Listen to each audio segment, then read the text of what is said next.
안녕하세요. 이렇게 영상을 통해서 여러분과 만나게 돼서 매우 반갑습니다. 제가 영상 강의가 처음이다 보니 좀 서툴더라도 양해 부탁드립니다. 저는 지난 32년간 IBM에서 시스템 엔지니어 그리고 영업 사업본부장을 거쳐서 이 부사장으로 퇴임을 했고, 현재는 이 신기술이 만드는 혁신에 관해서 관심을 가지고 코칭과 강연을 하고 있습니다. 오늘 제가 여러분께 특강을 통해서 말씀드리고자 하는 내용은 지금 우리는 기술이 주도하는 세상의 변화를 보고 있습니다. 최근 몇 년간은 4차 산업혁명이 큰 중심 화두가 되었고, 최근에는 코비드-19 팬데믹으로 우리는 다시 한번 기술 변화의 중요성, 심각성을 실감을 하고 있죠. 그래서 이런 혁신을 주도하고 있는 주요한 신기술과 사례들을 IBM은 어떤 전략과 방향을 가지고 있는지, 그리고 거기에 대해서 우리는 어떤 대비를 해야 하는가에 대해서 오늘 말씀드리고자 합니다. 그래서 제목이 더 똑똑한 비즈니스를 만드는 새로운 시대, 이렇게 정했습니다.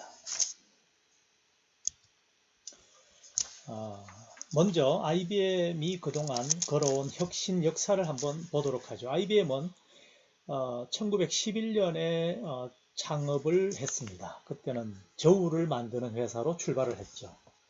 그리고 이제 110년을 앞두고 있는데, 사실 IBM은 기술 회사이기 이전에 인류의 삶에도 큰 기여를 했습니다. 지금 이 화면에서 보시는 것은 IBM이 100주년을 맞아서 그동안 있었던 100개의 혁신 기술을 뽑고 그것을 100주년 기념 로고로 만든 것인데요. 우선 왼쪽 위에 보시는 바코드, 그리고 그 아래에 보시는 ATM과 같은 키오스크, 그 다음에 그 아래에 있는 우리 신용카드 뒷면에 있는 마그네틱 스트라이프 기술, 그리고 오른쪽으로 보면 오늘날 라섹 수술을 가능하게 만든 엑시머 레이저 수술 기술, 그리고 시험 채점하는 기술, 또 지문 감식을 통해서 범죄 예방을 하는 기술, 1969년 달에 처음 착륙했던 아폴로 11호의 미션 수행, 이런 여러 가지 혁신 기술과 사업을 통해서 인류에 기여를 해왔습니다. 그리고 IT와 관련해서는 메인프레임을 1959년에 처음 만들었고, 81년에는 PC를 이 세상에 처음 내놨죠. 그리고 당연히 여기에 들어가는 플로피 디스크도 IBM의 기술로 탄생을 한 것입니다.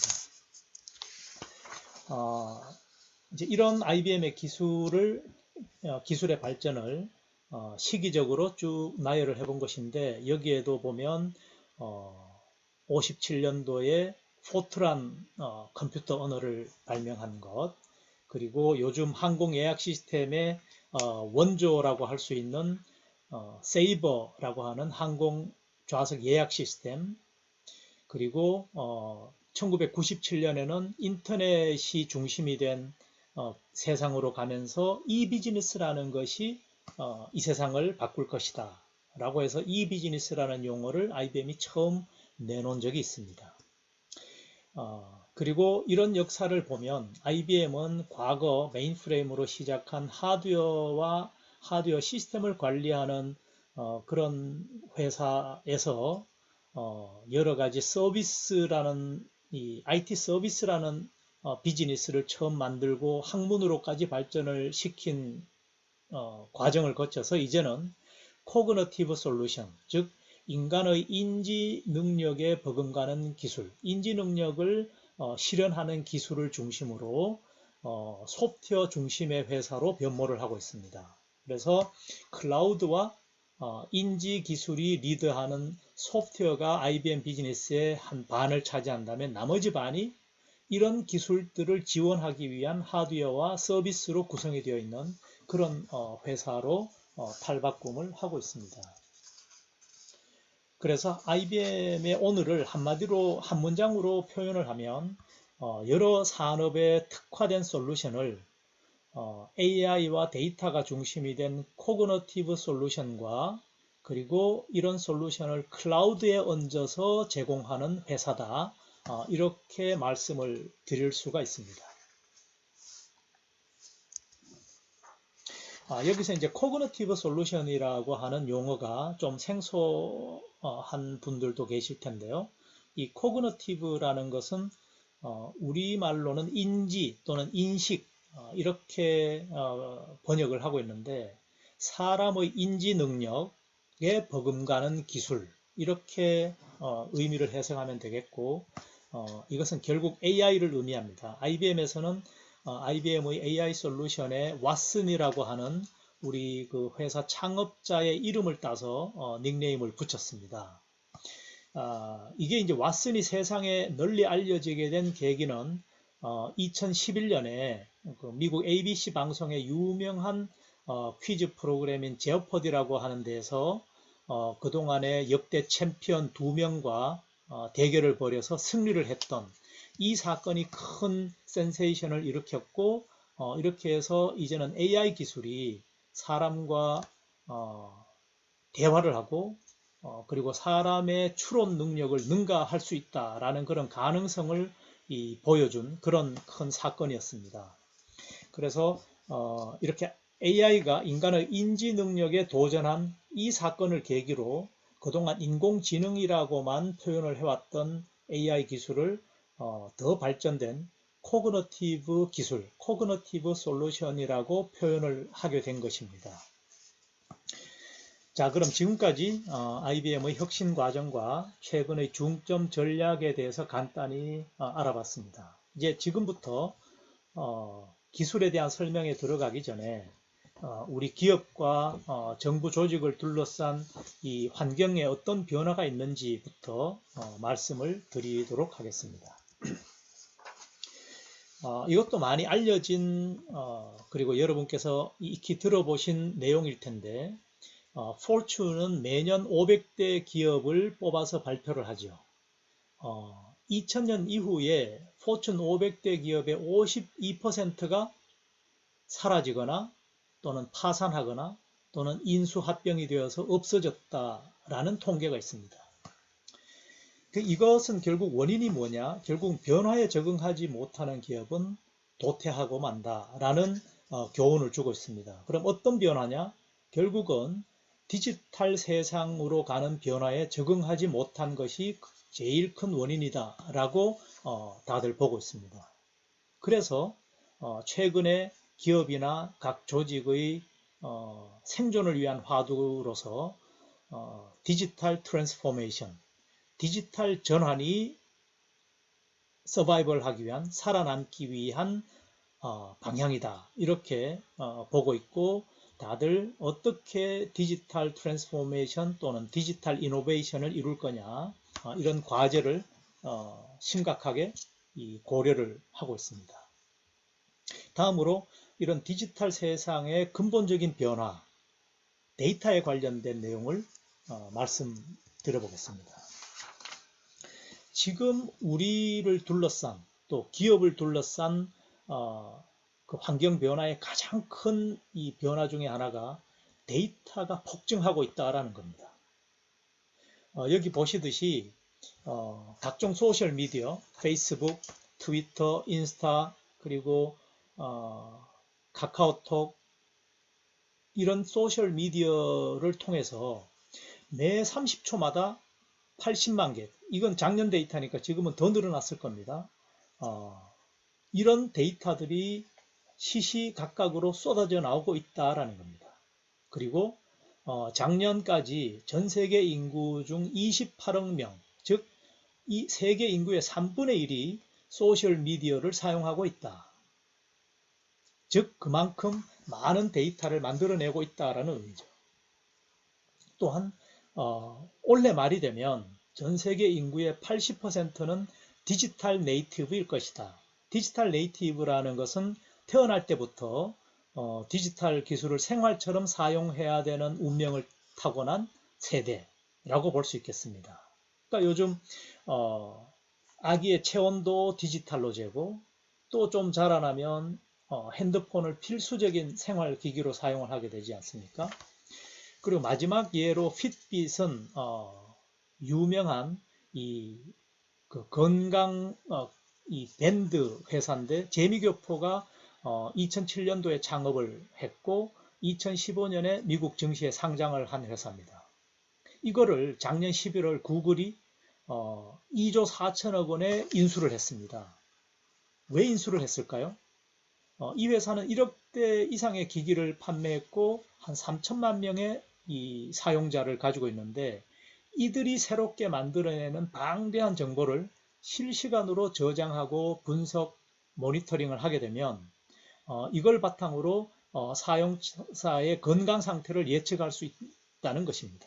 그래서 구글의 빅데이터 분석 능력, 딥러닝, 인공지능 기술을 적용해서 이 헬스케어 사업을 도모하려는 그런 목적이라고 보고 있습니다. 이처럼 데이터 축적이 얼마나 중요하냐, 데이터의 가치를 웅변하는 그런 예라고 볼 수 있겠습니다.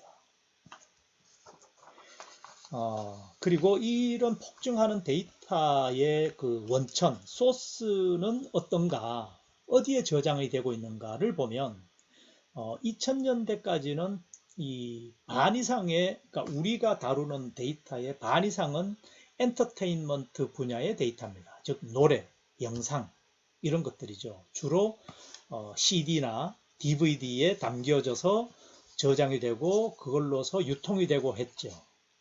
이제 이런 비중은 점점 줄어들고 있습니다. 왜냐하면 클라우드에 저장이 돼서 스트리밍이 이 형태로 서비스가 되고 있기 때문이죠.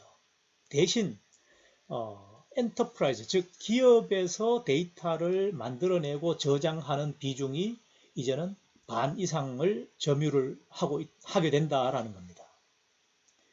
특히 이런 클라우드가 대세가 되면서 이 기업의 데이터 저장 비중은 훨씬 높아졌죠.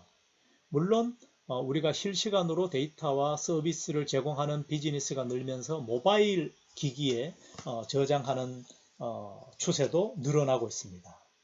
이처럼 데이터가 폭증함과 동시에 데이터를 저장하고 데이터의 원천이 되는 그런 것도 급격히 이렇게 변하고 있다라는 것을 우리가 볼 수 있습니다.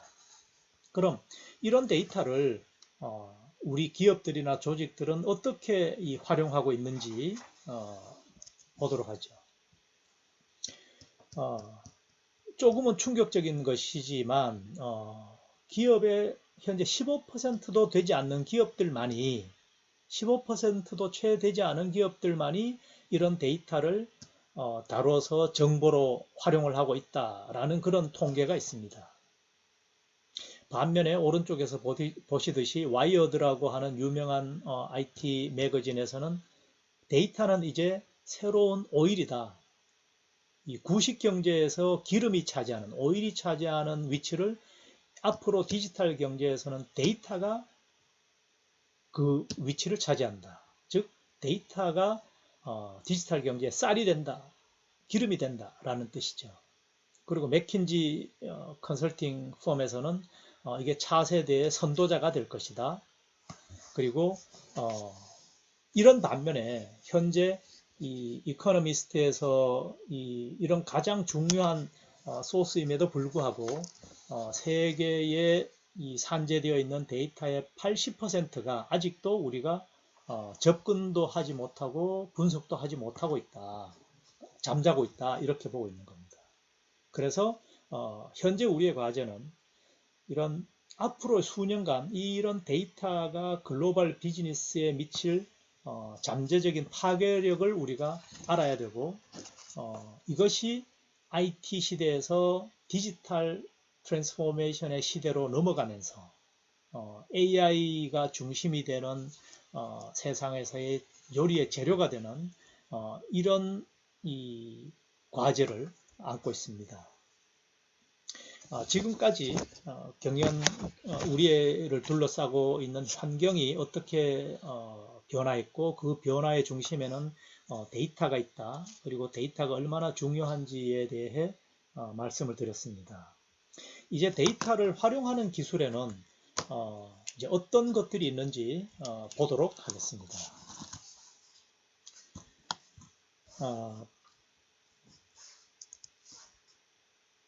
크게 보면 여기에서 보시다시피 클라우드, AI, 보안, 블록체인 이렇게 크게 네 가지 기술들이 파괴적인 혁신을 불러오는 기술이다라고 보고 있고 세계의 선도적인 혁신 기업들은 이런 파괴적 혁신 기술을 활용을 해서 그들의 사업을 변화시키고 있습니다. 여기에 이제 앞으로는 그 양자 컴퓨팅 기술, 퀀텀 컴퓨팅 같은 기술이 더해져서 데이터의 가치를 더욱 확장시키고 또 우리가 비즈니스를 하는 방식을 바꿀 것이다. 이렇게 보고 있습니다. 그래서 여러분은 앞으로 이런 기술들의 동향에 대해 관심을 가질 필요가 있고 이런 기술들은 현재 어떤 형태로 실현이 되고 있고 앞으로는 어떤 것이 가능한지를 늘 생각해 보는 그런 습관을 기르시는 게 필요하다라고 저는 생각을 하고 있습니다. 지금부터 이 네 가지 기술에 대해서 혁신 선도 기업들은 어떻게 활용하고 있는지 그런 사례를 중심으로 해서 네 가지 기술을 살펴보겠습니다. 먼저 하이브리드 클라우드부터 보도록 하죠. 클라우드가 이 세상에 나온 것은 벌써 10여 년이 됩니다. 최근 들어서 이제 클라우드도 하이브리드 클라우드 또는 멀티 클라우드 환경으로 간다라고 보고 있습니다.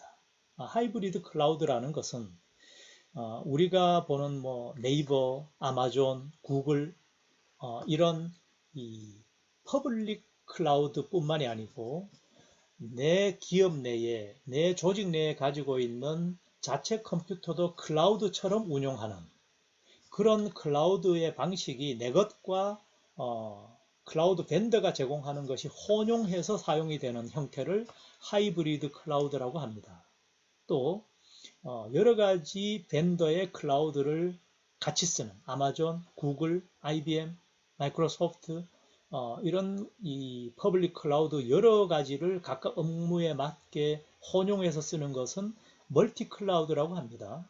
그래서 이제는 하이브리드 앤 멀티 클라우드 시대다 이렇게 보고 있고 본격적인 도입이 시작되고 있습니다. 그 IBM의 기업가치연구소의 조사에 의하면 전 세계의 85% 기업이 이미 멀티 클라우드 형태로 사용을 하고 있고 내년 말이 되면 거의 모든 기업이 도입을 할 것이다 라고 그렇게 조사 결과가 나와 있습니다.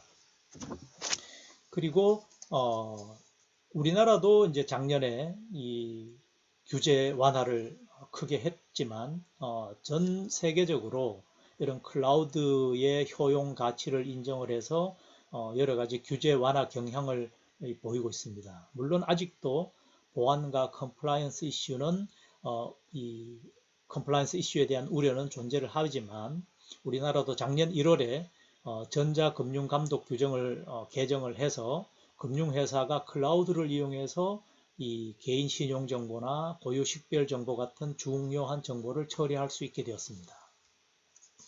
그리고 앞으로 이런 하이브리드 및 멀티 클라우드를 활용하는 경향 그리고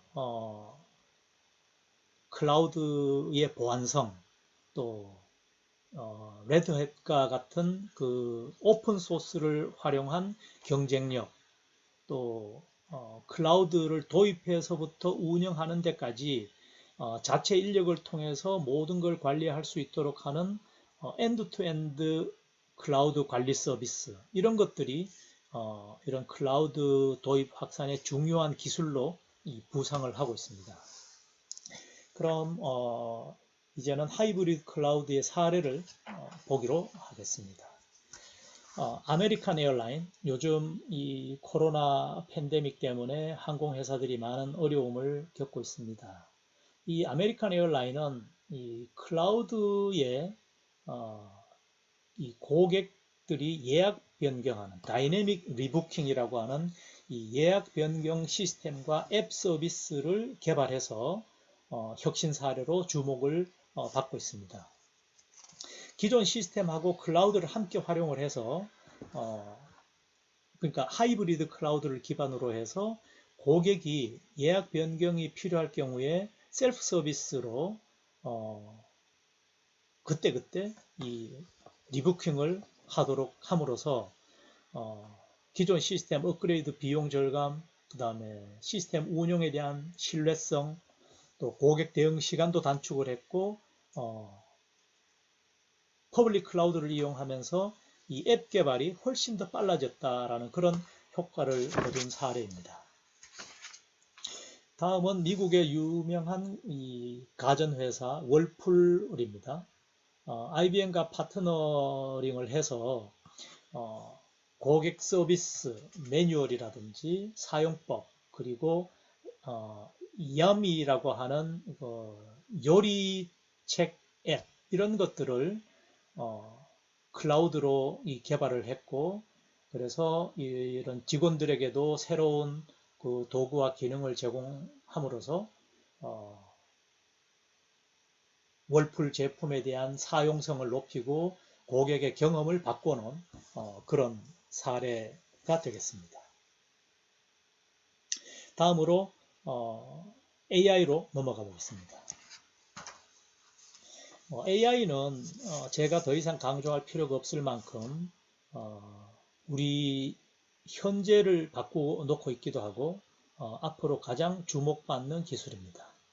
물론 4차 산업혁명을 주도하는 기술에는 IoT, 증강현실, 로봇, 여러 가지 기술들을 거론하고 있지만 이 모든 것은 결국은 AI 기술 위에서 개발을 하고 있는 겁니다. 이 AI도 그동안에 이 어쩌면 블랙박스처럼 요술상자처럼 보던 데에서 이제는 유리상자로 만들어야 된다, 유리상자로 거듭나고 있다, 이렇게 경향을 볼 수 있습니다. 왜냐하면 그동안 이 AI를 선도적으로 도입한 몇 개 회사에서 문제점을 보였습니다. 예를 들어서 그 미국의 어떤 회사에서는 입사 원서를 이 AI를 통해서 검토를 하게 했더니 남성 지원자가 늘어나더라라는 겁니다. 보통은 의도적으로 우리가 여성 지원자의 비중을 일정 수준 이상 유지하도록 하는 정책을 쓰고 있는데 AI가 너무 솔직했던가요? 남성 지원자가 많아지더라. 그런 이 문제를 드러냈다. 그 다음에 재작년에 크게 보도가 됐었는데 마이크로소프트사에서는 그 AI 챗봇을 운영을 했는데 이게 이제 인종차별을 옹호하는 발언을 하는 바람에 크게 언론에 그 보도가 된 바가 있습니다. 이렇게 이 AI는 여전히 이 문제를 드러내다 보니 더 이상 AI에 대한 그 AI의 윤리에 대해서 우리가 관심을 둬야 되겠다라는 움직임이 일어나면서 AI 오픈 스케일 기술, 이런 기술을 활용을 해가지고 AI의 데이터 편향성을 탐지하고 편향된 결과가 나오지 않도록 해결 방안을 제공해야 되겠다. 그렇게 새로운 기술들을 개발하면서 AI를 이제 더 이상 블랙박스가 아닌 유리상자로 보는 쪽으로 기술이 발전을 하고 있습니다. 그래서 이 AI 시장이 어떻게 성장을 하고 있고 어느 만큼 커지고 있다는 것은 말할 나위가 없습니다. 손정희 회장이 작년에 문재인 대통령을 방문했을 때 AI, AI, AI, 첫째도 둘째도 셋째도 AI입니다 라고 말을 했다는 보도를 보신 적이 있죠. 그리고 최근에 IBM의 신임 이 회장이 고객 행사에서 이제 세상의 모든 기업은 AI 기업이 되지 않으면 안 된다, 그렇게 발언을 했습니다. 그래서 여기에 관련된 국내외 선진 사례들을 몇 가지 보겠습니다. 호주의 이 제일 큰 그 오일 가스 사업을 하는 우드사이드 에너지라는 회사는 이런 그 회사의 이 엔지니어들의 노하우, 기술 지식 이런 것들을 어떻게 후배들에게 전수를 할 것이냐, 이게 큰 과제 중에 하나였습니다. 30년 동안 쌓인 치밀하고 복잡한 엔지니어링 데이터를 활용해서 뭔가 통찰력을 이끌어내서 현재의 이 업무에 활용을 하도록 하는 과제, 이런 걸 해결하기 위해서 IBM 왓슨을 활용을 했습니다. 그래서 왓슨 지식 구축 프로젝트 라는 이름으로 개발을 했고, 왓슨 도입 이전에 엔지니어 업무 시간의 80%가 문제가 났을 때 문제 해결책을 찾고 또 위험 요소를 찾는 데 사용을 했었는데, 이제 이 지식 구축 프로젝트를 활용해서 역전이 된 거죠. 이런 조사 작업에 소요되는 시간이 75%로 줄어들고, 이제는 더 많은 시간을 새로운 지식의 습득, 전문 역량 습득하는 데 사용을 하고 있다. 이런 효과를 거두고 있다고 합니다.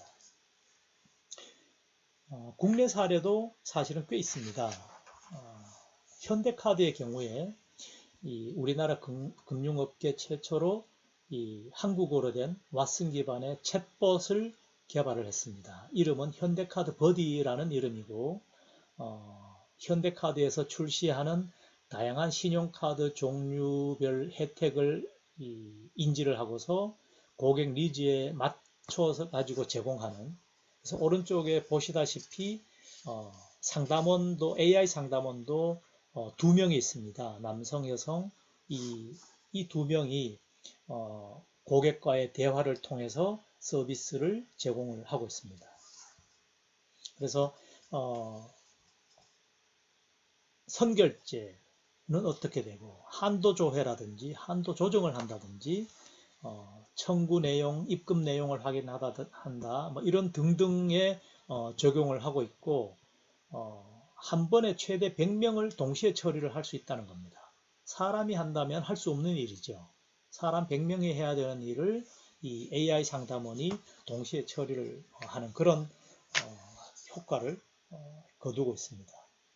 재미있는 것은 사투리까지 인식을 할 수 있답니다. 여러분도 한번 사용을 해보시기 바랍니다. 다음 사례는 가천대 길병원입니다. 2016년 말에 IBM의 왓슨 온콜로지라고 하는 시스템을 도입을 했습니다. 가천대 길병원은 우리나라에서 암 치료로 탑5 규모인데 매년 5만 명의 암 환자를 치료를 하고 있습니다. 2017년부터 이 왓슨 온콜로지를 적용해서 암 환자 치료에는 물론 환자나 보호자의 요청과 동의를 받아야 하기 때문에 한 1200명 이상을 진료를, 암 진단을 활용을 했습니다. 이 왓슨 온콜로지는 1500만 페이지 분량의 의료 정보를 기억을 하고 있습니다. 이걸 토대로 환자 정보를 분석하는 것이죠. CT나 MRI를 보고서 암 진단을 한다든지 또 그 진단에 따른 처방을 해주는데, 현재 길병원에서는 이런 유방암, 폐암, 대장암, 직장암 이런 등 한 8개의 암 치료에 이 왓슨 온콜로지를 사용을 하고 있습니다.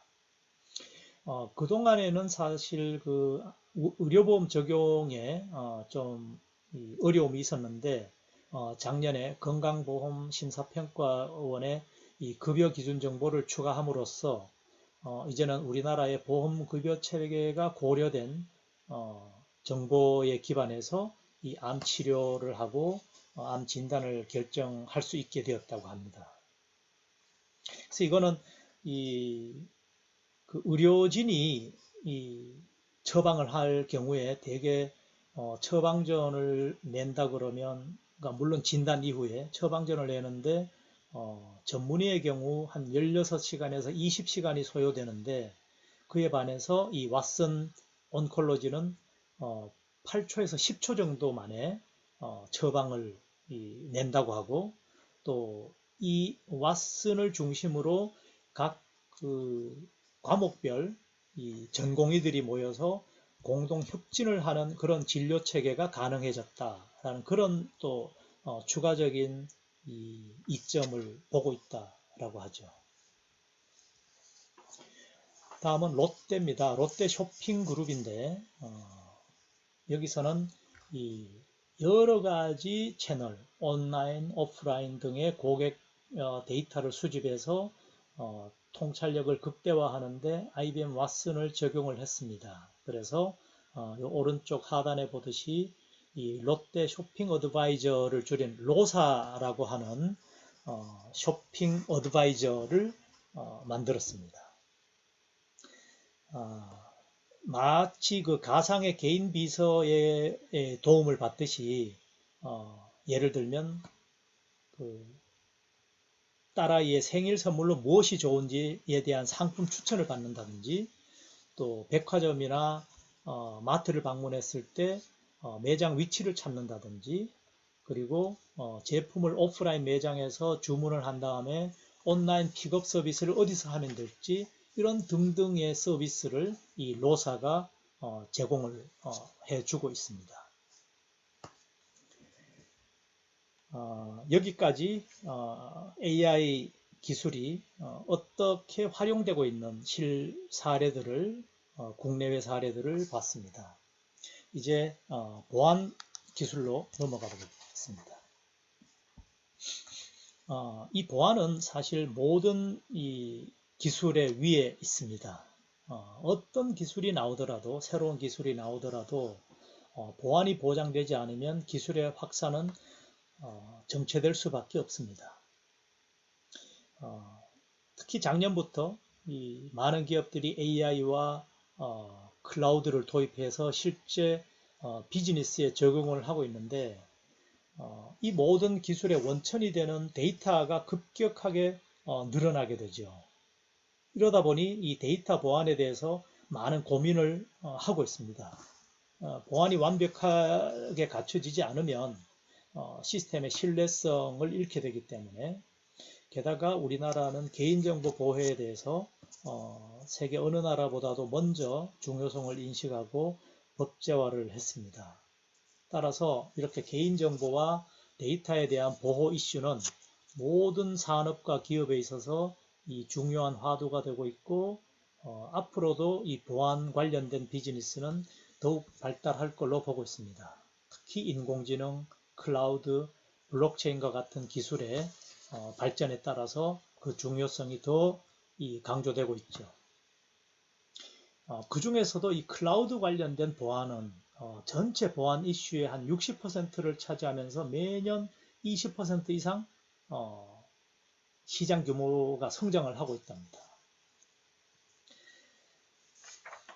그래서 이 보안 기술에 대한 사례들을 보면, 이 데어리 골드는 원래 아일랜드에 베이스를 둔 낭농 회사입니다. 지금 아일랜드뿐만 아니고 영국, 스페인, 독일, 중국에 위치한 이런 낭농가가 대규모 네트워크로 연결되어 있는데, 이 네트워크를 한 곳에서 집중 관리하고 농장에서 일어나는 각종 보안 이슈들을 감독하는, 관리하고 경보를 내리고 감독을 하는 것을 이 보안 시스템으로 보완을 했습니다.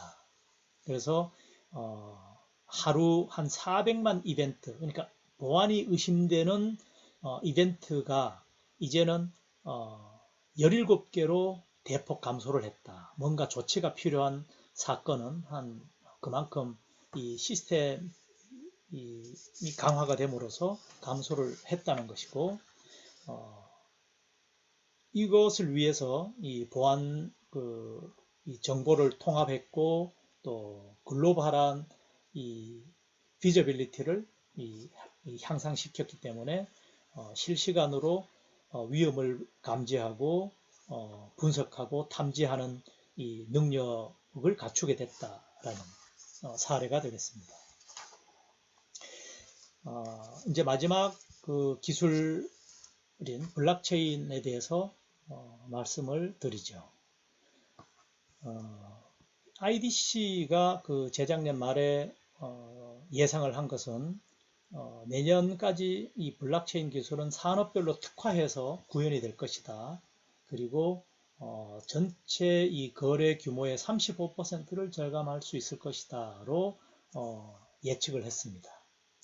산업이라고 하면 주로 금융, 제조, 유통 이런 순으로 블록체인을 실비즈니스에 적용을 할 가능성이 높다 그렇게 보고 있고요. 그리고 앞으로 5년간 블록체인 솔루션 관련 지출도 매년 한 60%가량 증가할 걸로 예상을 했습니다. 우리나라에서도 정부가 블록체인 기술 장려 정책을 써서 작년에 250억 원 규모의 공공 블록체인 사업을 발표를 했죠. 그래서 12개가량의 블록체인 시범 과제를 인터넷진흥원이나 정보통신산업진흥원, 정보통신기술진흥센터가 주관해서 진행을 하고 있습니다. 그 중에 하나가 이제 모바일 전자지갑, 신분증 사업 이런 것들, 그리고 주민등록 등초본을 전자지갑 형태로 스마트폰에 저장하고 은행이나 관공서에 제출할 수 있도록 하는 전자증명 서비스는 현재 거의 개발의 막바지에 있다고 합니다. 그리고 이 블록체인 기술이 실용화되면서 새로 토큰 이코노미가 대두가 되고 있습니다. 토큰 이코노미는 이 토큰을 보수로 주는 그런 행동요법인데 어떤 행동이 반복이 되면 그 보상으로 암호화폐 형태의 토큰을 보상해주고 그렇게 함으로써 이제 사용을 유도하고 강화시켜 나가는 그런 기술입니다. 그래서 이 토큰을 활용해서 다른 서비스나 물건으로 교환할 수 있게 해주죠. 그래서 이 바야흐로 화폐의 가치가 이렇게 토큰 등과 같은 형태로 이제 탈중앙화가 되는 이런 환경을 이 블록체인 기술이 만들고 있습니다. 그럼 이 왜 블록체인 기술은 왜 나타났는지, 왜 대두가 됐는지를 잠깐 보도록 하겠습니다. 현재 또는 지금까지 기업들이 당면하고 있는 문제들은 이런 것입니다. 은행 기록을 예를 들 수도 있겠고 보험을 예를 들어도 될 텐데 오늘날 이 비즈니스 네트워크는 현재 보시듯이 모든 기관들이 모든 조직들이 자체 기록 원장을 가지고 있고 이것이 네트워크로 연결이 되어 있습니다. 그래서 거래가 발생할 때마다 각자가 기록을 하고 수정을 하는 시스템이죠. 이러다 보니 각각의 기관에서 업무 노력이 비슷한 업무들이 중복이 되기 때문에 비효율이 생기게 되고 고비용이 발생을 합니다. 왜냐하면 중개기관이 역할을 하기 때문이죠. 은행, 보험 이런 것들이 모두 중개기관에 해당이 되는 겁니다. 그래서 이 비즈니스의 조건이 되는 게 계약이지 않습니까? 이런 모든 계약에 이런 참여하는 사람들이 중복된 역할을 하고 있고 업무를 하고 있기 때문에 이런 비효율적인 체제를 해결할 방법이 뭐가 있겠느냐 하는 고민에서 블록체인 기술이 나타나게 된 겁니다. 그래서 그 해결 방안으로 제시를 한 게 이런 원장을 공유를 하자. 공유를 하고 서로가 똑같이 거래가 발생할 시점에 한 군데에서만 수정을 하면 그것이 복제가 되고 그리고 그렇게 업데이트되는 이 방식이나 된 내용에 대해서 모든 참여자가 동의를 해서 허가를 하는 그런 중앙 집중적이 아니고 분권적인 이 형태의 원장을 관리하기 위한 시스템을 만든 것이 이제 블록체인이죠. 이 그 블록체인은 사실 참여자 입장에서, 즉 저희와 같은 엔드 유저 입장에서 보면 이전과 마찬가지입니다. 똑같이 은행이나 기업과 거래를 하고, 이것이 원장에 기록되는 방식만이 이 블록체인 기술을 동원해서 복제가 되는 그런 방안입니다. 그래서 이거는 크게 보면 이제 네 가지 이 중심이 되는 그런 조건이 있는데, 모든 참여자들이 이 특정한 거래가 정당한가 아닌가, 정당한 거래인가 아닌가를 합의를 통해서, 컨센서스를 통해서 확정을 한다 라는 게 이제 원칙의 하나이고요. 두 번째는 특정한 자산, 돈이 되든 물건이 되든 이런 것들이 어디에서 왔고 소유권은 어떻게 바뀌어 왔고 이런 것들을 모든 참여자가 알 수 있게 한다. 그러니까 출처가 분명해야 된다라는 두 번째 원칙을 보장합니다. 그 다음에 세 번째가 불변성인데, 한번 원장에 수정이 되어서 기록이 되면 어떤 참여자도 거기에 대해서는 더 이상 손을 대지 못한다는 것을 의미합니다. 만약에 거래에 문제가 있으면 그 문제를 해결하기 위한 새로운 거래를 일으켜야지, 원장에 기록된 이후에는 어떤 수정도 불가하다는 그런 원칙을 가지고 있습니다. 마지막으로는 최종적이다. 즉 자산의 소유권이라든지 거래가 완결된 것을 결정하는 것은 어떤 특정한 하나의 장소만 있다. 그래서 이런 네 가지의 원칙을 이 블록체인은 가지고 있습니다. 그리고 이 네 가지를 보장을 해야만이 블록체인 기술이다 라고 할 수 있다고 말씀드릴 수 있죠. 그래서 이게 기업용 블록체인에서 보면, 크게 보면 이 네 가지 기본적인 요소를 갖추고 있고 또 필요로 하고 있습니다. 비즈니스 네트워크에 참여하는 모든 참여자가 공유하는 원장, 그리고 이런 합의, 수정, 최종 승인하는 이런 과정에 보안을 참가자가 적합한 가시성을 가지도록 보장하는 보안 기술, 그래서 거래가 안전하게 보호되고 인증되도록 하는 것이 이제 두 번째, 그리고 특정한 이 조건을 만족하면 어떤 거래가 일어나도록 하는 스마트 계약 기술, 그리고 거래할 때는 관련된 모든 참여자가 합의를 해야만이 그 거래가 확정이 되는 이런 네 가지 필수 기능을 이 기업에서는 블록체인 기술을 구현을 할 때 필요로 하는 기능들이라고 말할 수 있겠습니다. 그럼 이제 그 실제 블록체인이 활용되는 사례들을 보도록 하겠습니다. 위트레이드는 그 EU, 즉 유럽에서 중소기업 간의 거래 관리를 위한 그런 시스템입니다.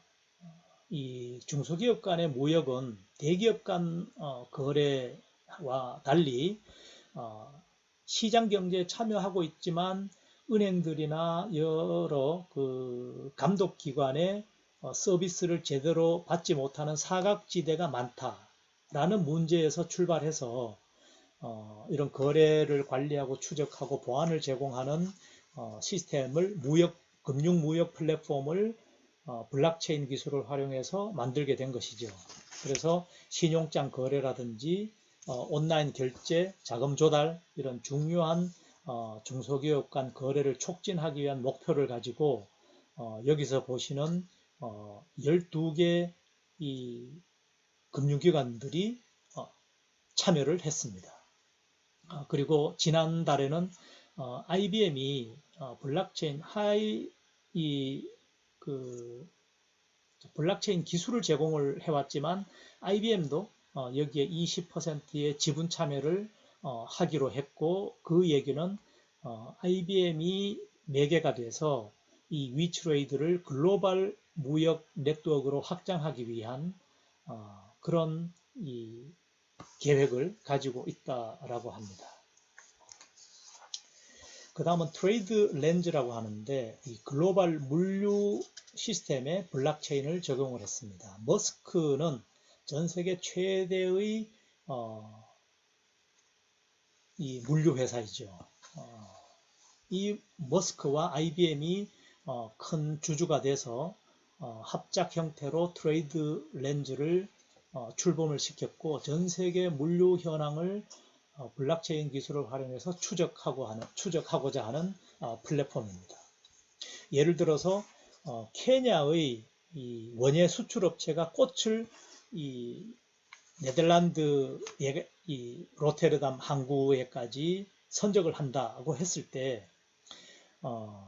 꽃 재배 농가에서부터 실제 최종 목적지까지 가는데 12개의 기관을 거쳐야 되고 200여 건의 문서 작업이 수반이 된답니다. 그것도 상당 부분은 수기 문서로 처리를 해야 되는데 이런 것들이 만드는 물류의 복잡성 이거를 줄여주기 위한 것이죠. 그래서 선적 이 컨테이너 기록이라든지 또 어떤 원예 농장에서 이 꽃이 재배가 됐고 어떻게 중간에 품질 관리가 되면서 최종 도착했는지 이런 기록들을 그대로 투명하게 보여주기 위한 그런 시스템이 가능해졌다라는 거죠. 현재는 전 세계 글로벌 물류 회사 탑 6 회사 중에 한 군데를 제외하고 다 참여하고 있고 금융기관, 운영기업, 또 항만터미널 이런 데들이 해운사 네트워크에 이렇게 다 같이 참여해서 한 100여 개 회사가 이 네트워크에 참여를 해서 전 세계 컨테이너 화물의 반 이상이 이 트레이드 렌즈를 통해서 거래가 되고 있습니다. 앞으로는 이것이 더 확장이 될 걸로 그렇게 예측을 하고 있습니다. 다음은 그 월마트인데요. 이 식품 그 이력을 추적하는 것입니다. 푸드 트러스트 네트워크라는 이 공급망 여기에는 각종 이 과일과 채소를 또는 식품을 월마트에 공급하는 이런 회사들과 그 동일한 네트워크를 만들어서 식품이 이동하는 정보, 재배에서부터 이동하는 정보, 농장에서부터의 식탁까지 추적을 할 수 있게 한다는 겁니다. 예를 들어서 월마트에서 팔고 있는 이 망고 슬라이스 제품 같은 경우에 원산지를 추적하는데 예를 들어 그 제품에 어떤 그 문제가 생겼어요. 변질이 됐다. 그러면 이게 어떤 경로에서 변질이 됐는지 또는 아예 재배할 때부터 문제가 있었는지 없었는지 이런 걸 추적하는데 그동안에는 한 7일 정도 소요되던 것이 이 블록체인 플랫폼을 이용하면 2.2초 만에 가능해졌다라는 게 이 효과입니다.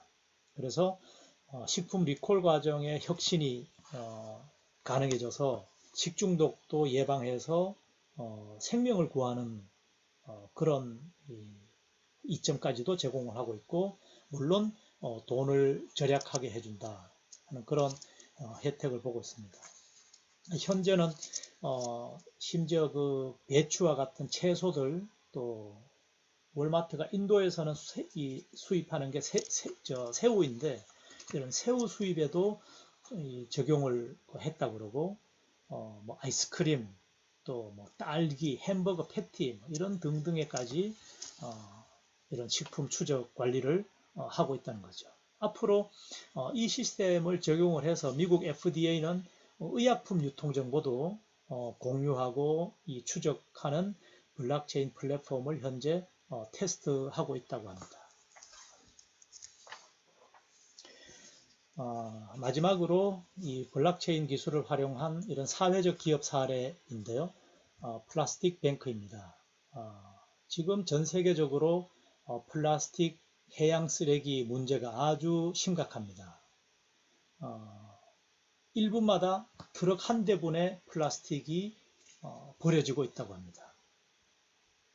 바다 오염의 80%가 이런 쓰레기가 버려지는 저개발 국가에서 시작이 된다고 하는데, 이런 문제를 해결하고자 이 캐나다 밴쿠버에 플라스틱 뱅크라고 하는 사회적 기업이 만들어졌고 IBM과 파트너십을 하고 있는데, 예를 들면 그 미국 밑에 조그만 IT라는 나라 같은 경우에는 1인당 그 월 수입이 하루 수입이 1달러 정도라는데, 여기에 이 주민들이 바닷가에 나가서 플라스틱 쓰레기를 주워서 가져오면 이 토큰을 지급을 하는데요.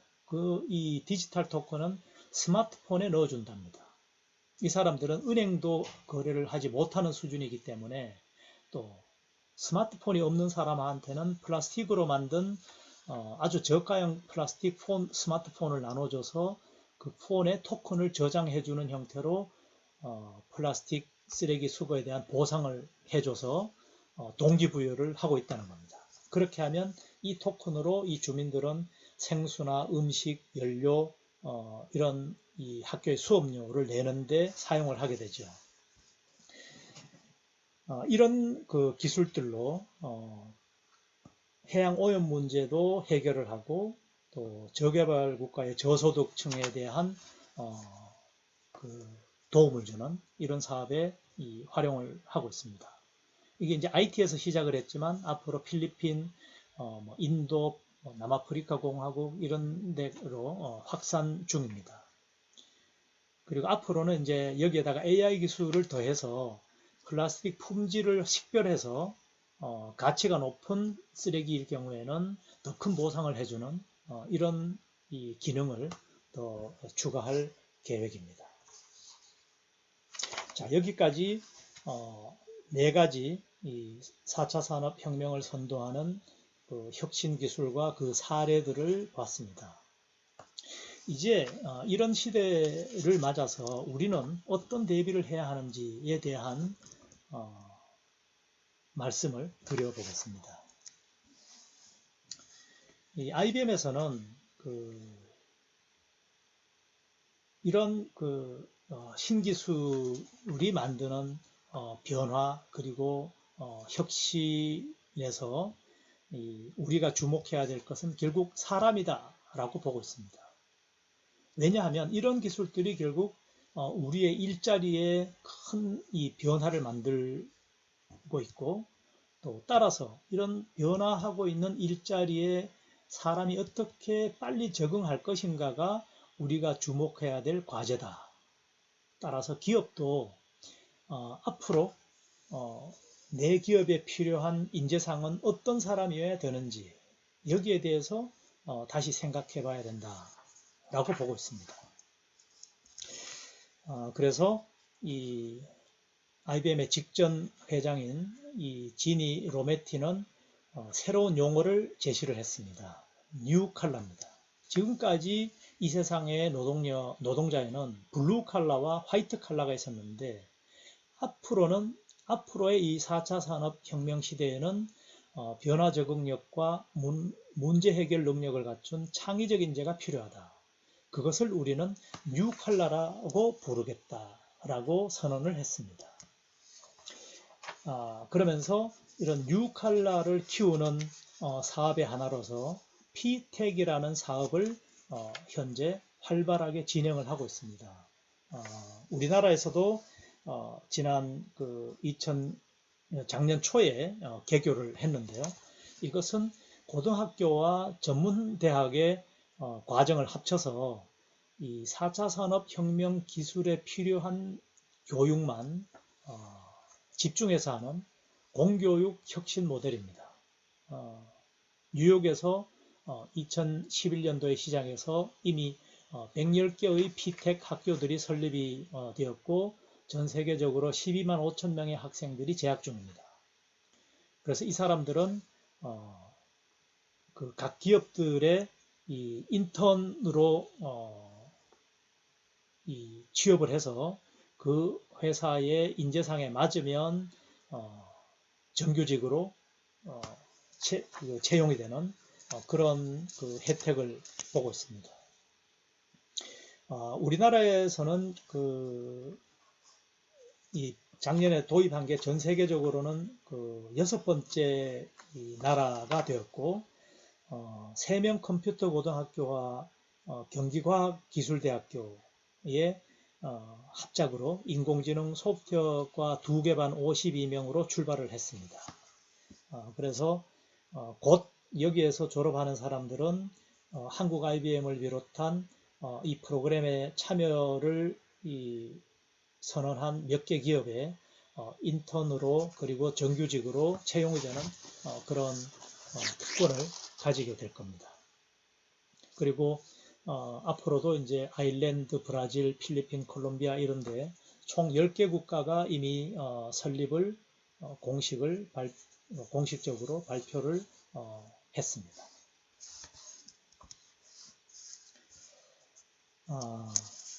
그래서 이제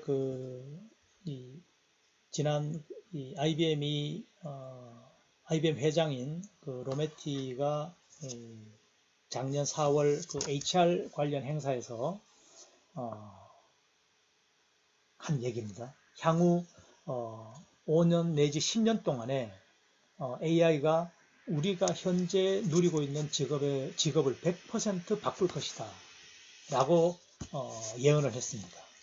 그래서 이런 패러다임이 바뀌는 이런 시기에 기업이 집중해야 될 3가지는 기존 직원들을 어떻게 재교육을 할 것이냐, 그리고 인재 채용에 있어서 더 이상 4년제 대졸자 이런 기준은 이제 무시돼도 좋다. 그래서 어떤 인재를 채용할 것인가. 그 다음에 3번째로는 그렇게 채용한 이 신입사원을 시시각각 바뀌는 새로운 업무에 어떻게 적응시킬지에 집중해야 된다. 이렇게 얘기를 했습니다. 그러니까 우리가 어디에 대비를 해야 될까라는 것을 사람 그리고 그 사람의 교육에 집중해야 된다라는 화두를 IBM은 던졌습니다. 여러분 개인도 앞에서 잠깐 언급을 드렸다시피 이런 신기술의 변화에 대해서 관심을 가지고 나는 이런 바뀌는 신기술에 어떻게 적응을 할 것인가를 끊임없이 생각하고 고민해야 될 것이라고 저는 감히 말씀드리겠습니다.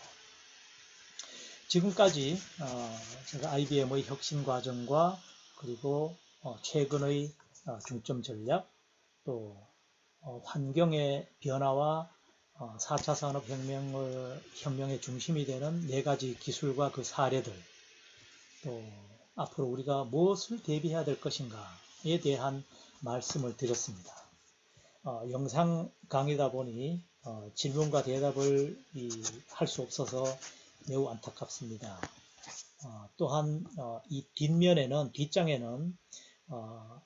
이 왓슨에 대해서 IBM의 왓슨 AI 기술에 대해서 여러분들이 혹시 조금 더 궁금해 하실까 해서 몇 가지 추가적인 자료를 붙였습니다. 참고를 하시기 바랍니다. 마지막으로 다시 한번 여러분 개인들도 이런 신기술이 가져올 미래를 내다보고 대비를 하시길, 그것이 바로 여러분이 앞으로 새로운 시대의 리더가 되기 위해서 해야 할 일이라고 생각하고 오늘 제가 말씀드린 것이 조금이나마 도움이 되길 바라고 이만 제 강의를 마치겠습니다. 감사합니다.